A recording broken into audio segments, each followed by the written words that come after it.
In this episode of Stemiverse, I talk with Meridith Ebbs. Unfortunately, Marcus was unable to join us as he was stranded at an airport during this interview. Meridith is a teacher with 23 years of experience in K-10 and adult education.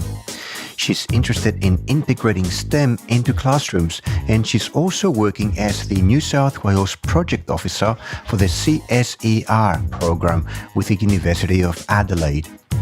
She speaks regularly at conferences on digital technologies and evolving pedagogies so teachers can future-proof the skills of students. This is Stemiverse episode 13. Welcome to Stemiverse, the podcast that helps educators become awesome at teaching STEM, be it at home or in the classroom.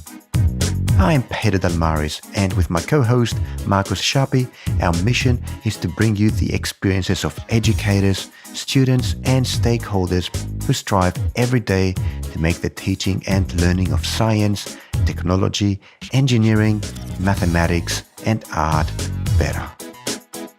Before we get started, dear listener, I must apologize because in the first minute or so of this podcast, my voice is very distorted. And that's because I didn't check the levels of my microphone properly before starting the conversation.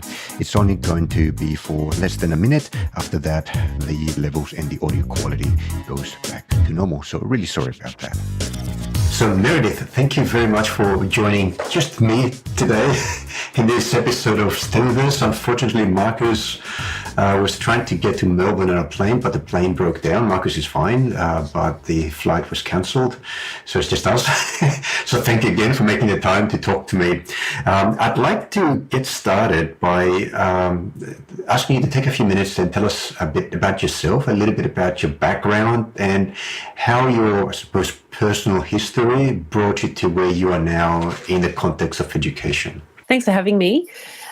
I suppose it's quite a long story. I'm actually probably an example of people having multiple careers and multiple jobs. I started off as a science degree in physical geography, in geomorphology. I did biology and genetics.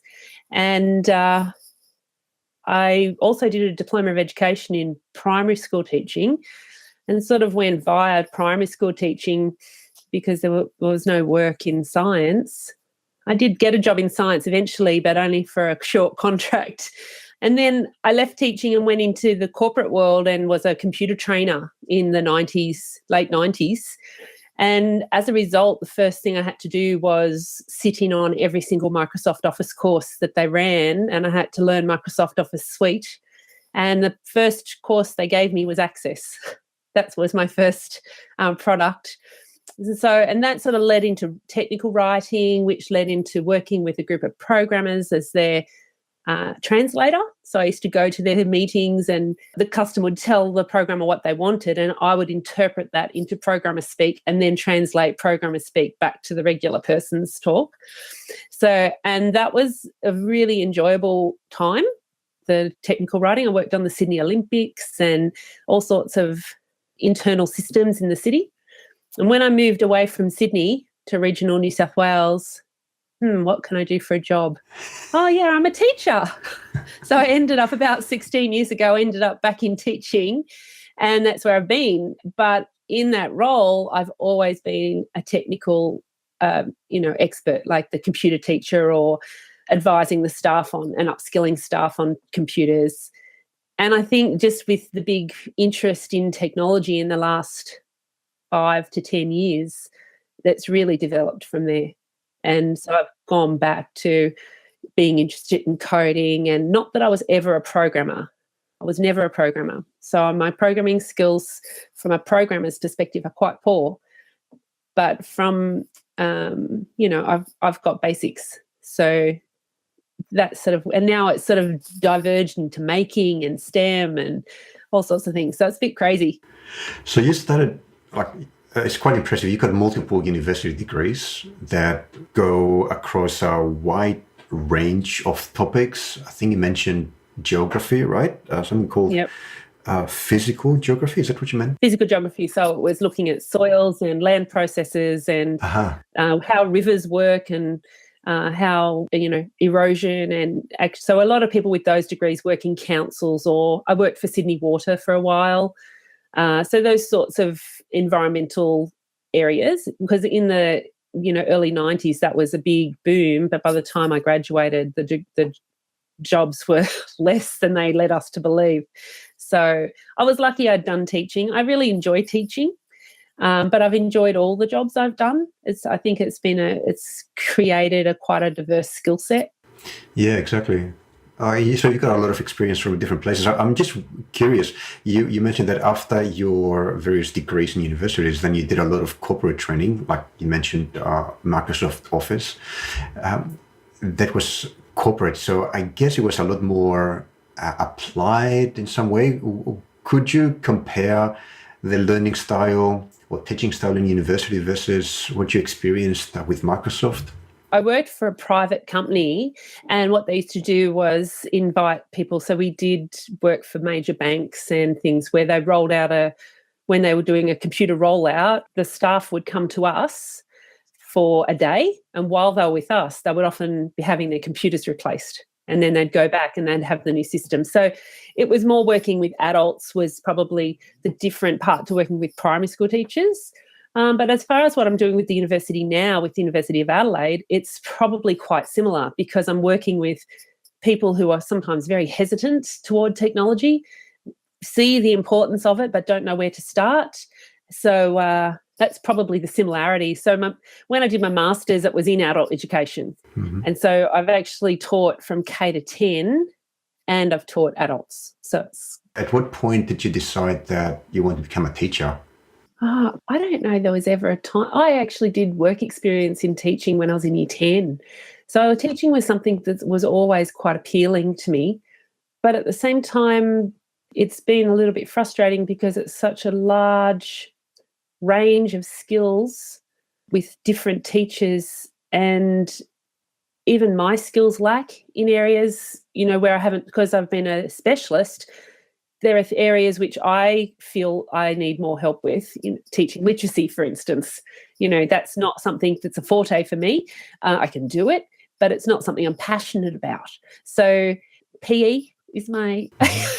I'll give that away any day.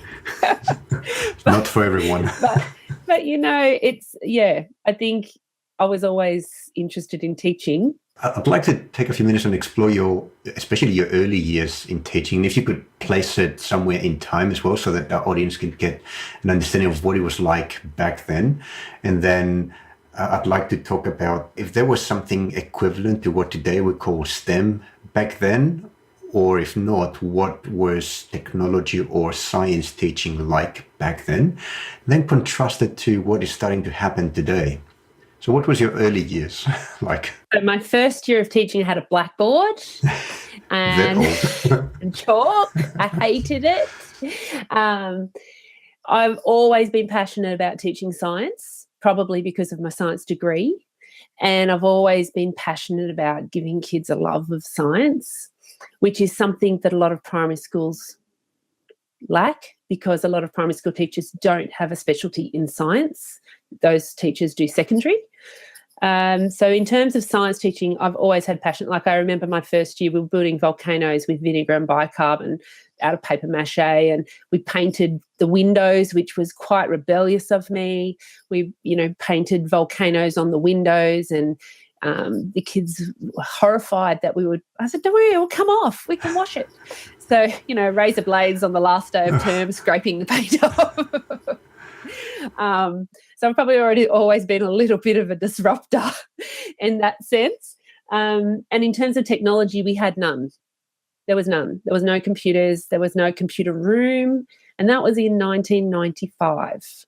Okay, that was the early days of the web. Yeah, even in 95, there was no computers at the school I was at. And where was that? Was it in Sydney or in regional? I was at an independent school in Sydney, and it was just not their priority.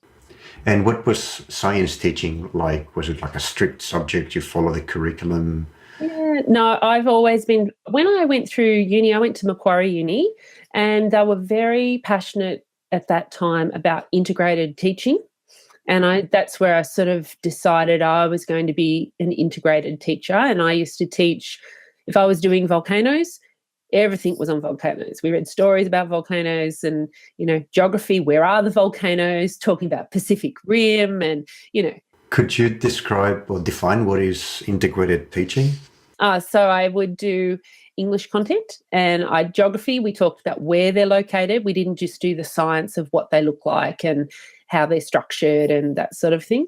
Then I didn't do maths in that topic, but I've always been quite passionate about doing thematic teaching is probably the older term, where you have a theme and everything's based around your theme. I'd try and find novel studies that had whatever I was studying.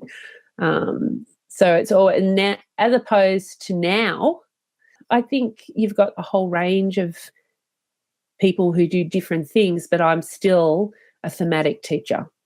There's thematic teaching, like the kind of teaching where you have a topic and then you try to explore this topic from different perspectives. So you can have a look at it from a mathematician's perspective or from the physicist's perspective or from the artist's perspective, but it's still the same topic, right? Yes, that's right. And I'm a little bit more limited now because, there's multiple class. Well, last year I was on a Year 4 class, which was probably my first time teaching a classroom since 2003. That was my first time on a class. So even last year, I wasn't doing thematic for every subject, but when we did area, I would bring in coding to explore area using like a turtle-like program where the turtle would draw the shape and you'd have to calculate the area of the shape and things like that. So I still like to, where I can, not just teach exclusive topics. Right, we're doing science now. Now we're doing it. I've never been that teacher. So, and I think that makes it a lot easier, in referencing back to your question about STEM, probably makes it a lot easier to do STEM, because STEM to me is when you take two or more of the science, technology, engineering and maths and put them together to teach concepts, rather than just saying teaching maths and calling it STEM. It's actually doing the maths of science or doing the technology inside maths. So it's about that, still that thematic, but you're drawing on that they've just put an acronym to it, really, from my perspective. So it sounds like it is a thematic style type teaching. It's just that you have emphasized particular disciplines, if I can call them that. I don't like the word that much, but you have emphasized the science, technology, engineering, and math as part of this theme that you are covering in a class, instead of being completely open as you're probably doing back in the 90s, where you didn't really think in the context of STEM. You just thought of what would be interesting for the kids to learn by exploring this topic from different perspectives. So anything would be possible in that case, and open. Yes. Yeah. And I really feel that STEM is a label. It's because people like STEAM, they like, at a conference I was at yesterday, someone said LEM STEAM, which was geography, history, language. They'd put every single KLA into this acronym. But really that's what it is. Using drones to explore for geography and using 3D printing in history. And, it shouldn't be just, I'm not the technology teacher, therefore I can't use technology. It's about exploring what's relevant to what you're teaching. And that's sort of where what I like to do is explore. I wonder back then, back in the 90s now, was thematic teaching a thing? Was it prescribed by the DOE, perhaps, the Department of Education, or was it your initiative to go ahead and do things in a particular way? I think there's a lot of teachers that have always been thematic teachers. I remember having thematic teachers. In fact, the teachers I remember fondly in primary school were the ones that did awesome theme work. And some people even have theme books and, so I'm not alone. There's lots of people who do that. And there's probably just as many people who like to teach things specifically. I teach grammar. Well, I like to teach grammar in the context of the topic that we're doing. So I just think it makes it more relevant. Yeah. Well, how did the students take it? They all seemed to enjoy what we did. So and still, the kids, they love doing things with their hands.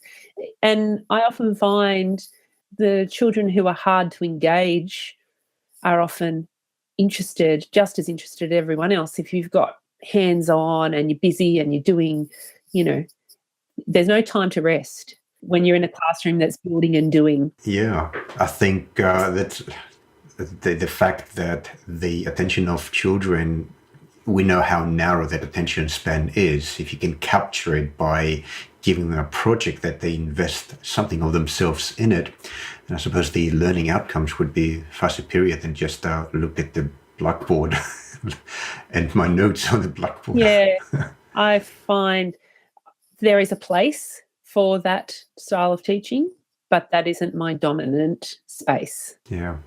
What do you think is the optimal, again, not a very good word, but at what age do you think that, say, the thematic type of teaching is more appropriate? And I say that because we know that as children get older, they become teenagers, and then the, I suppose, realities of life come in, university examinations and all that. I suppose all this type of teaching takes second stage, becomes secondary to more rigorous type of teaching. Do you think these two can coexist somehow? I do. I do think they can coexist. I mean, it's clearly taught very well from K to 6 and fits very well across that. I think it becomes more difficult in secondary because they have faculties and they divide their subjects by specialists. But there are schools that are starting to reintroduce project-based learning, and they call them all sorts of different topics. But I think project-based learning is a form of thematic work in the sense that they develop projects around a theme that then they bring in their science and their maths and their English specialists and they run it together. And I think students, that is a great way for secondary to break down that siloed information that happens in secondary, where students go to maths and learn about something in maths and then go to science, and the topic is actually the same. It's actually an applied form of maths, yet the kids don't realise it's maths because they're in science. And to the point that children often, when they go to science or go to geography, they, for instance, trigonometry in maths can be applied in geography to calculate slope of landslides or like of hills and calculate the volume of a landslide and all those sorts of things. But as soon as they go to geography, they forget their maths because they don't realise the connection. So this idea of using project-based learning in secondary, I think, is a great way to break down that barrier. Yeah, no, personally, I couldn't agree more. I've experienced it myself, not just as a student, but also as a teacher, that there's always better outcomes when you allow children or students the opportunity to learn by doing something and basically to freely explore. But one problem that I have trouble answering is, what happens if the same students need to sit down for a standard examination to enter university, for example, or to get a professional qualification, like a Microsoft exam, for example? How can a student that has been brought up in a way of learning that is a lot freer and personal, then somehow narrow their attention to preparing for a single test that expects a particular body of knowledge to have been learned up to a standard? I'm going to say something very controversial. Maybe universities need to reevaluate how they assess, because that's just the easy way. That's just the easy way to put people in a box. And I can give you examples of students who I have been told they can't come and do that enrichment course because they can't read. But when they get there, they've made a 3D printed robot with an Arduino. So how do you assess that? Einstein dropped out of school because he didn't like following the rules. And so he was a bad student. He was a terrible student. But that doesn't mean he wasn't capable. And so but in saying that, there is also examples of schools who there's one in Sydney who's implementing project-based learning from 7 to 10, project-based learning from 11 and 12. They have found, and they've been tracking longitudinally their students, and they have found their students are still performing at a HSC level, and they have a higher rate since implementing this teaching style of employment after. And they're giving credit to the fact the students have to stand up, they have to present, they have to understand what they're talking about. So when they go to job interviews, they perform better and they actually have more workplace relevant skills. So there's no conflict then if change is starting in the earlier years of schooling with thematic learning, project-based learning, etc.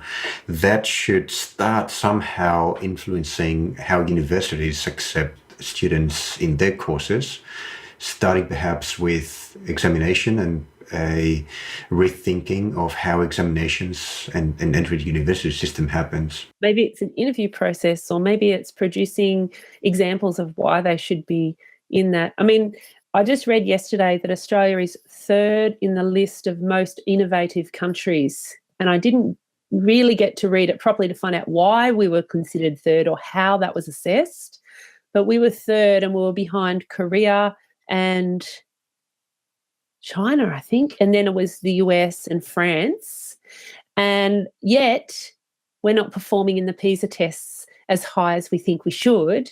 So does Pisa measure the innovation?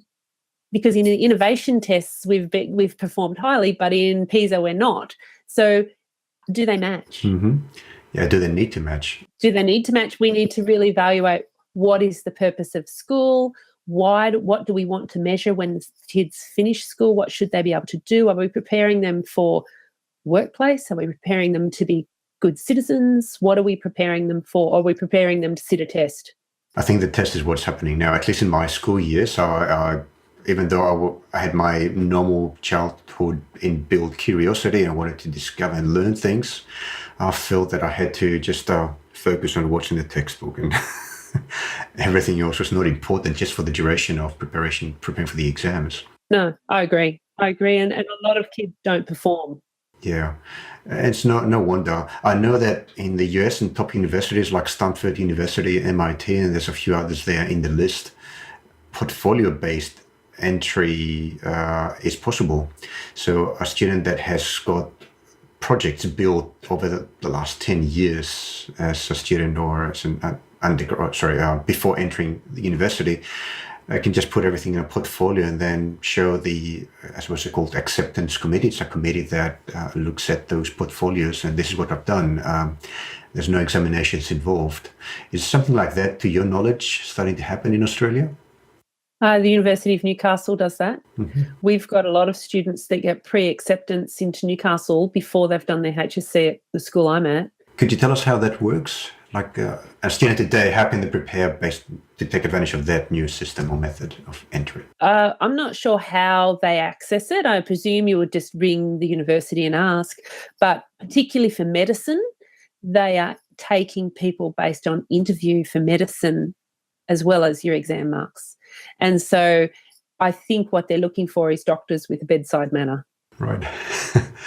Makes sense. It does. So I think it's a great thing. I think it's very exciting for students who aren't necessarily expecting to perform at 100 in HSC or to high 90s. I wonder, are there particular faculties in the University of Newcastle that would rather take somebody in because of the portfolio work rather than exams? Like I know that at MIT and Stanford, engineering faculties are like that, so they're looking at portfolios.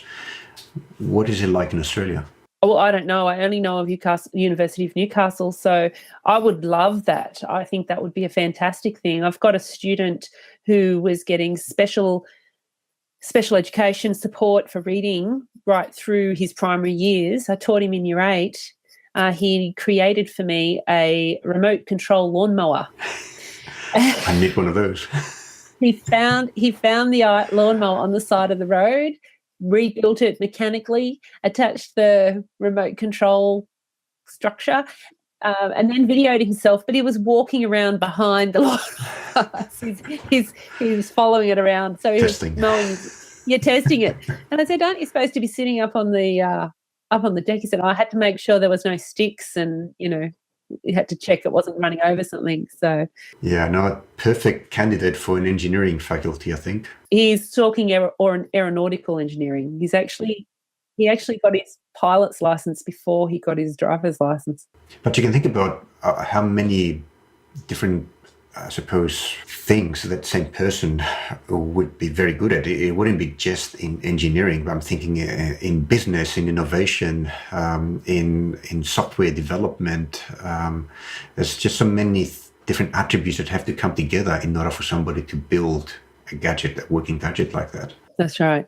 And they're sort of starting to now talk about careers in terms of job clusters, because skills can transfer. Well, teaching computer skills in the city also transfers into teaching anything, really. So there's the job clusters, but then you could also move into training within the corporate or an industry or... So talking about flexibility, really, it just... If you are taught in such a way where naturally a lot of different disciplines come into play to do anything, then you are becoming a far more flexible person going forwards in a future that is far from certain, right? The future could be anything tomorrow.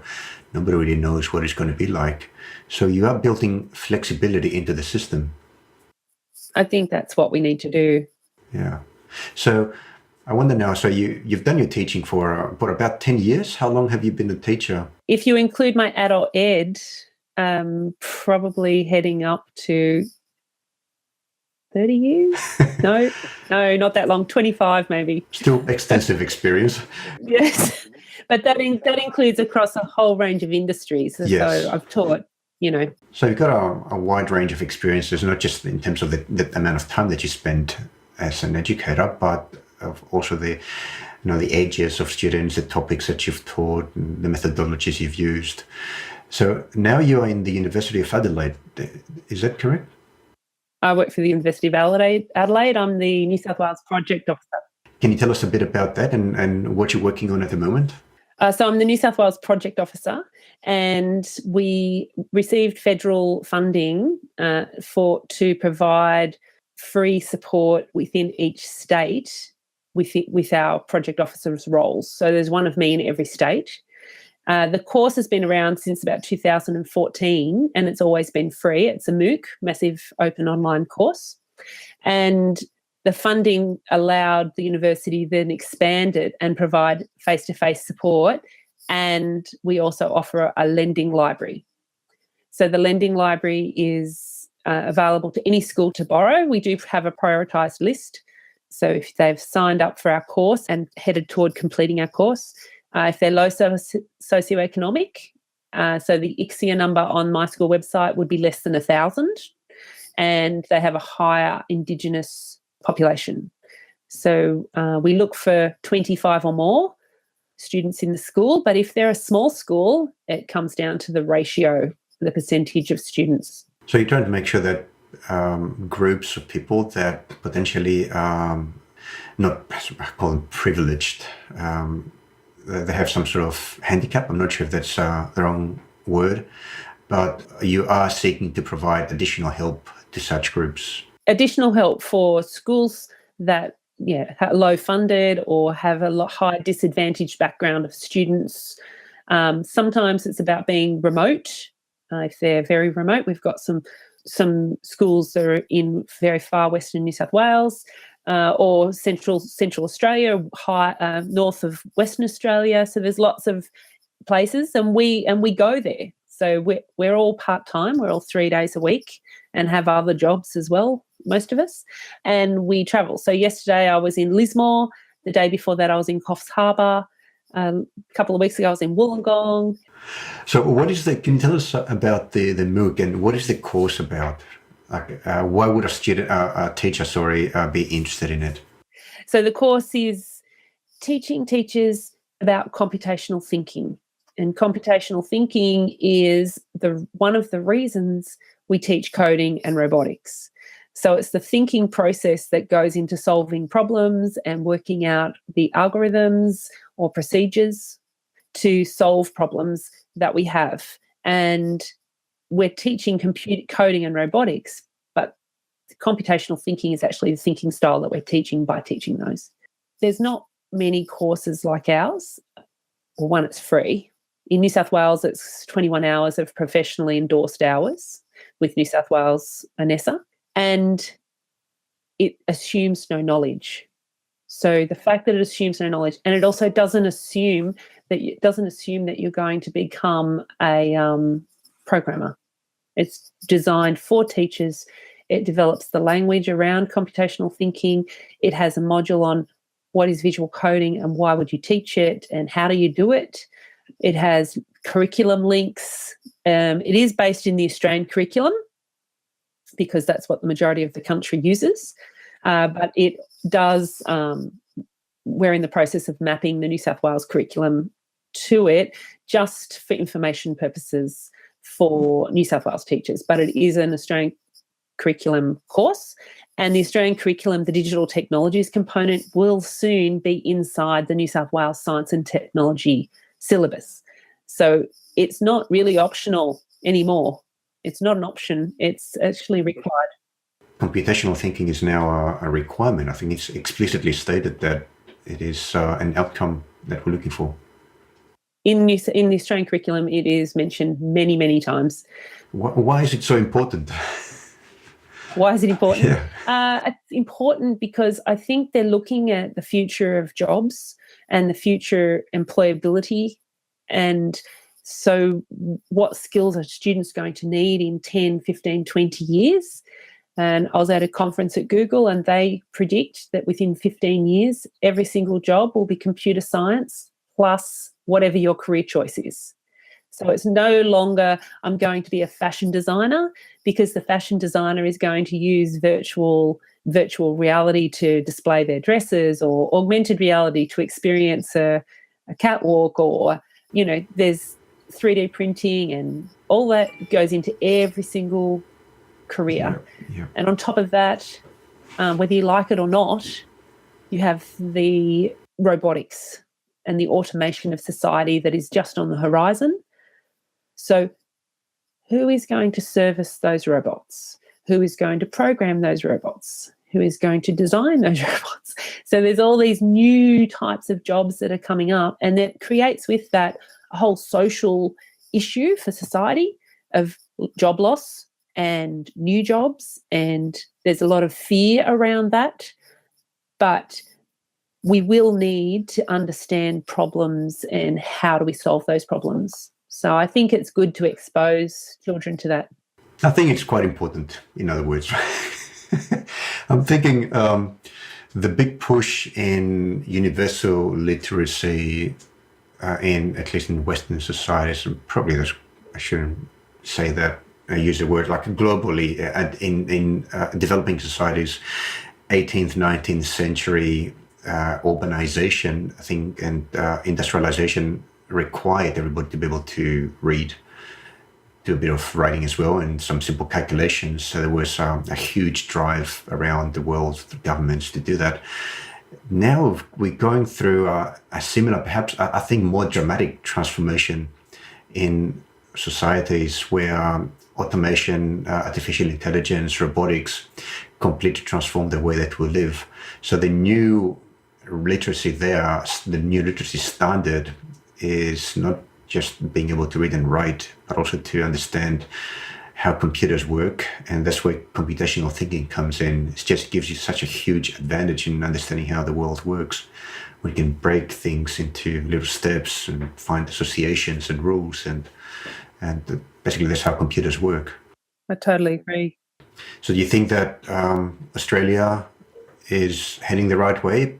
And if yes, is it fast enough, or do we need to do things faster or differently? What do you think? I don't know if we're discussing it enough, because it's going to impact on everybody, and there's still a lot of people who don't even realise it's happening.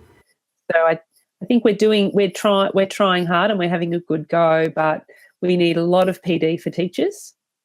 We've got a lot of teachers that need upskilling in this area, and I don't know if it's been prioritised enough with government funding and with, structure of schools and things. And it really comes down to the principal.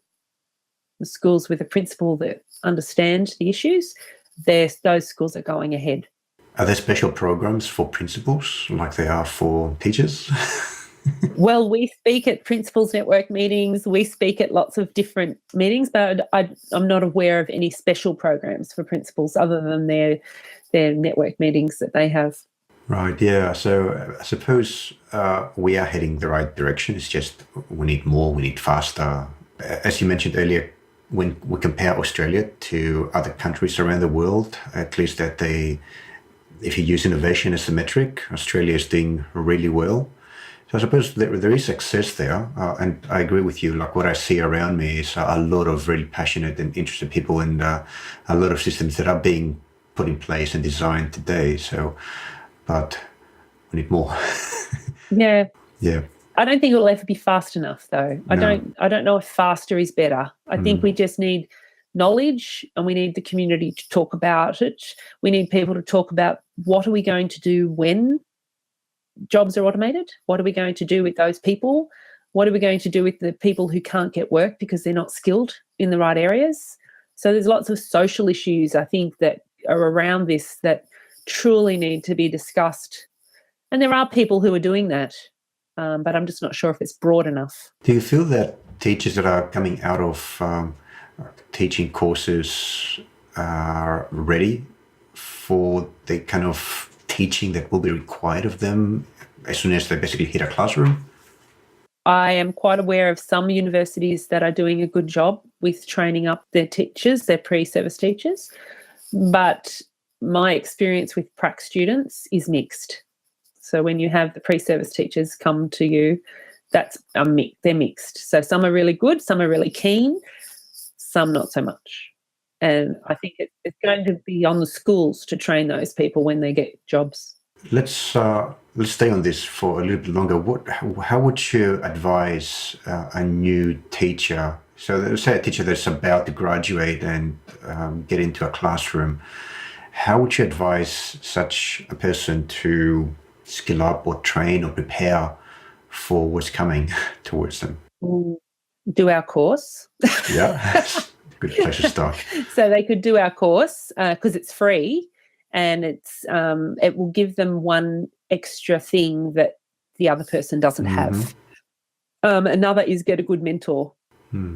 Find someone in the school, if you're in a school, or find someone who is good at technology. They don't necessarily even have to be a teacher. If you need technology skills, find someone who does, and maybe try and get some lessons. Or in the absence of that, YouTube is a great thing. Yep. Coursera. I'm doing a course on Coursera at the moment on tinkering, and I downloaded all the videos onto my phone and pressed play when I drove to Sydney the other week and just listened to them. I didn't watch them. I just listened. And, there's lots of ways to upskill yourself, but I think it is a priority. And given that the new syllabus is being endorsed for 2019, it would be definitely a time to make sure that is a priority for all teachers, particularly if they're looking for promotion or to move around schools. That would make you exceptional. So you don't have to wait. In other words, we don't have to wait for somebody to come and say, hey, you need to reskill in this or upskill in that. You can go to this thing called the internet, which there's been an explosion of really good educational content in places like Coursera, for example. In my case, it's Udemy. You can just preempt others and do what you preach and self-educate. And if you don't want to do a course because you don't have time, social media. I have learned so much from Twitter and from people on Google Plus, and just connecting with people online and following people who share. So if Pinterest is another great place. Find people who share and follow them and it gives great ideas. You can say, I really like that, but I might change it because I don't have those resources or whatever. But I think social media is a crucial thing for teachers to be able to connect with other like-minded people, because often, currently, there are a lot of teachers in the schools who are a lone ranger. They're the only one. Yeah. Well, I know that you are very fond of Twitter. Can you tell us how you use Twitter in the context of your work in education? So when I started, I was very much like everyone else. I didn't know what to tweet and I didn't know how to do it. So I just watched for a long time. I followed people for a long time and didn't say anything. And then someone said to me how valuable they thought it was and how they used it to get answers to questions they couldn't find an answer on Google for. And then I discovered chats. So I started joining in on chats, and they are regular topics that are, happen at a certain time each week, and it's every week, like a television show. And you just join in and you do the hashtag, and somebody posts questions and everybody answers the questions. So it's like the Q&A on ABC TV, right? Yeah. Exactly. But what happens is you have to be careful, because sometimes you get sidetracked on this little branch where you end up talking to 3 people about and going back and forth, because it's only 155 characters. You're a bit limited. So that's how I got started. And then now what I do is, if I find something that I think is great, I share it. And I write blog posts, and if I find some great things on Pinterest, I'll share those, and I just tweet resources and tweet interesting things. So I was at a conference this week, so I had a hashtag, so I was tweeting toward the hashtag. It's a great way to curate chronologically, and then you can favourite things that you want to keep. It does get quite enormous, so you do have to manage it. It's not a permanent curation. It's a temporary thing that you can go back to and then store it somewhere else. So I thought, because I'm not as prolific on Twitter as you are, the thing about Twitter is that I find it very ephemeral. So it's like if you're not there when somebody tweets something, you missed it forever.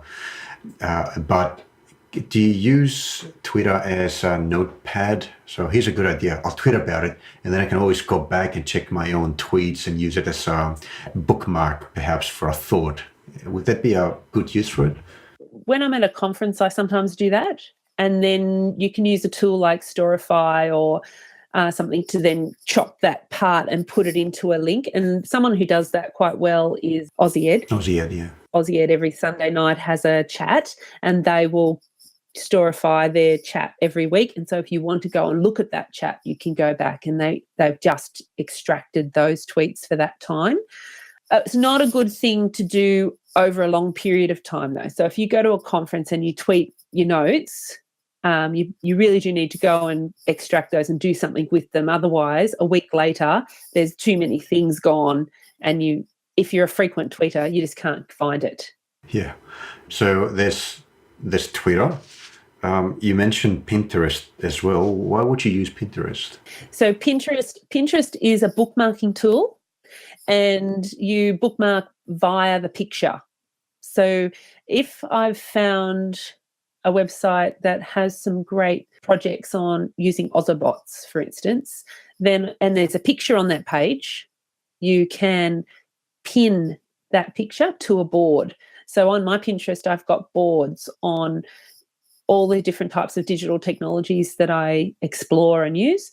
And so I catalogue them by type of technology.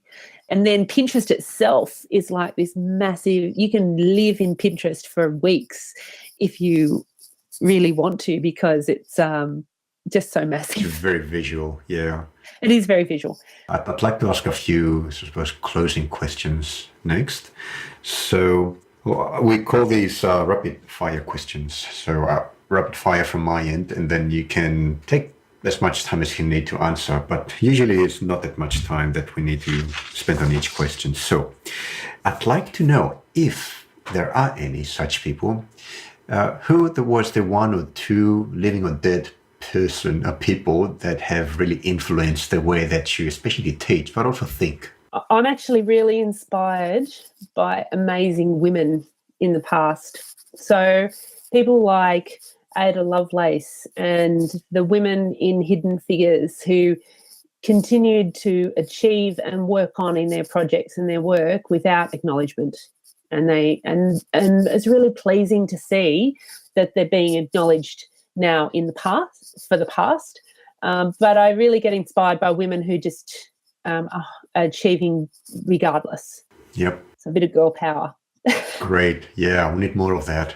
Could you tell us about Ada Lovelace for people that don't know who she was? She has a book and they even celebrate her birthday. She was working with Charles Babbage, who is credited with creating the first computer, but she was asked to transcribe his work. But when she transcribed it, it came back 2/3 bigger than when he'd written it. So she's actually credited with writing the first programming languages. I think that's what she's... The first programmer is the way that I know the story. Ada Lovelace is the first programmer. Before there was even a computer. Before there was such a thing as a programmer. So I think it's just her theoretical understanding of what Charles Babbage was trying to do. And so he's credited, I think, with the first computer-like machine, which I believe they've got a replica in the Powerhouse Museum in Sydney. But her work was never acknowledged in the context of that project. And it's only really been recently that she's been acknowledged. Great. Yeah, no, she's a great example for pioneer in technology. That there's a lot more women in that like Lovelace, but they have been acknowledged, as you say. So that's a great example to bring up. Well, COBOL was written by a woman. Yep. And I think she was in the American military or the Marines or something, and she was actually given a presidential award by Obama just a couple of years ago, and Obama actually acknowledged quite a lot of awesome women in technology when he did his presidential medals, and it'll be interesting to see if that pattern is continued. I'm sure it will. And actually, so the name of the lady that you were just talking about, her name is Grace Murray Hopper. So she is the inventor of the COBOL computer language. At the age of 7, and I'm reading out of womeninventors.com, by the way. At the age of 7, she dismantled her alarm clock to figure out how it worked. I've done it too, actually. I was 10 there. But wasn't able to reassemble it. It's exactly what happened to me as well. Well, this is quite interesting. So there you go, women -inventors.com, and look up a lot of other women like Grace Murray Hopper. Great. Thank you for that. Now, another question, very important. What application can't you live without? Is there any application like a Evernote perhaps, or Twitter? I'm going to say Twitter, but I'm actually going to say the folder on my phone that contains Twitter, Instagram, Facebook, Pinterest, great, Google+. All your social apps. All my social media. I have been known to post into a Google+ community a question, go to bed, wake up in the morning, and I'll have 3 replies with answers that work. Is that really work, or is it you? I think I'd probably do social media regardless. Yeah. I really like it. I love meeting people virtually and then going to a conference and meeting them in person and finding out I actually really like them as well online and in person. It's a good way to introduce and find out about people that you can always meet in real life. How do you organize your busy schedule though? Social media? No, in general, like your busy work schedule, the notes that you take, your readings, your writings, all that. I tend to use I use the Google Apps suite a lot. I think if I was in a school with Microsoft, I would love OneNote. I don't use OneNote because my school doesn't have Microsoft, but I am a bit of a Microsoft fangirl. Well, the equivalent to OneNote, if you're interested, is Evernote, which I use and I find very good. I have used that. I sort of touch on a lot of things, and I also like my Notes app on my phone. Yes, simple stuff. On my iPhone. Yeah, just so I can quickly take a note and then I can do something with it later. It's important to have something to keep these fledgling thoughts coming and then disappear within seconds. So you need to have something. Yeah, that's right. Quickly. I'm just going to write that down quickly. Yeah. So, yeah. Great. Okay. Just one more question. I'm curious. It seems like you're always at a conference or some kind of event or something like that. Could you think of one or two events, could be conferences, could be smaller, per year that teachers should really attend and make an effort to go? Well, if you're looking for free things, I don't think you can go past Teach Meets. I really like Teach Meets. Teach Meets. So in Sydney and in capital cities, there's a lot of Teach Meets, and often they're cross-sector. Yeah. And they're often promoted via social media. So once again, you should really have FOMO if you're not on social media, because you are missing out big time. So Teach Meets are free, and I find I learn lots from those types of conferences. Do they have a website for people to look up? It's Teach Meets Sydney Wiki Spaces, TM Sydney. Ah, yes. So it is tmsydney.wikispaces.com. In terms of big conferences, I'm feeling like big conferences are currently becoming very commercial. Mm-hmm. And it's about buying stuff rather than learning. The trade shows. Yeah, so I would be looking at conferences that have hands-on. Sure. So, some the GAFE Summit conferences are quite good if you're a Google school, that they have lots of hands-on activities. But I don't know, it's hard to say. It depends how much money you've got. There's a lot of good stuff happening. Start with Teach Meets. I would start with Teach Meets, because there was also something called Meetups. Yes. That I've just found. And so I'm going to my first meetup in September, and they appear to be free too. And you go to the Meetup website and you can join all the groups that you're interested in. Yeah, I've been attending meetups for maybe 6 or 7 years now, in various topics, including technology, of course. There's STEM, robotics education meetups in Sydney, a lot of programming languages. If you're interested in computational thinking and you want to pick up a new programming language, like whether it's Python or Ruby or whatever it might be, it's worth checking those meetups out as well. So I'll put that in the show notes as well. I wonder, any books, one or two books that you would recommend to people? To upskill or just to read? Either, actually. I'm actually just in the process of looking for some books to buy, and all of my books that I'm looking for are STEM and STEAM-based, project-based books. I'm just looking for different ideas and things that I can use. But I actually don't mind the book Hello Ruby. Mm-hmm. Hello Ruby is a fiction story with little activities in the back, and it's good for teaching offline skills to children as young as, I would say, even as young as kindergarten. And you read the story, and then you can do the activity in the back, and it's got little paper dolls that you can cut out and give for the kids to make their own patterns and problems. So I like it. I like things that engage girls, because I really see that as a big priority for the future of computing and engineering is increasing participation of girls. So I really like things that have that attraction. I like the series, and I can't think what the author's name is, but Rosie Revere, the engineer, and Iggy Peck, the architect, and Ada Twist, the scientist. So I just have to look up the author's name. But they're good for design thinking and talking about STEM and STEAM in the context of literacy. And that's a bit that thematic teaching coming out again. Do you find time to read a lot or little? Well, if you look at those books, they're not very thick. I'd read blogs. Bite-sized books. Yes, they're picture books. I read blogs. I find people who post blogs, if there's a blog posted on social media, and then I'll read that because I feel it's readable, it's plain language. It takes you 10 minutes to have a quick read through. They've got links and it's contextual. So I tend to read a lot of blogs. Well, thank you, Meridith. I think we can close here. And I'd like to ask you, how can people get in touch with you? Now, we're probably going to say social media, right? I'm going to say social media. So I'm on every platform pretty much.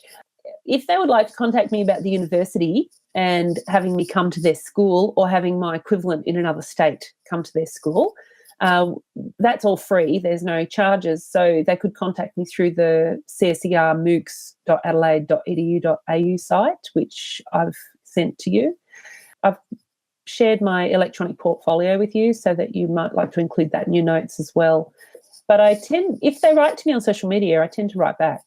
And I like connecting with people. I think I like the social part of, online. Are there any hashtags in particular that you are filtering for, or just tweet to you? No, just tweet me, Okay. and I'll tweet back. Because if you follow, then you can direct message. Yes, great. And then once I've done that, then I would share my email and things like that.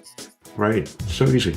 Well, thank you, Meridith. It's been a pleasure, and it was a really nice discussion. I really enjoyed it. It's good. I've enjoyed it too, actually. Okay, talk to you soon. Thank you very much. Bye. That's all for this episode. If you have any questions or suggestions, please send them to our email address, questions@stemiverse.com, and we'd be happy to answer them. Do you want us to interview someone in particular? Let us know. Visit us at stemiverse.com to get the show notes of every episode. And subscribe on iTunes by searching for the name of our podcast, Stemiverse. That is Stemiverse. Thanks for listening, and we'll see you next time.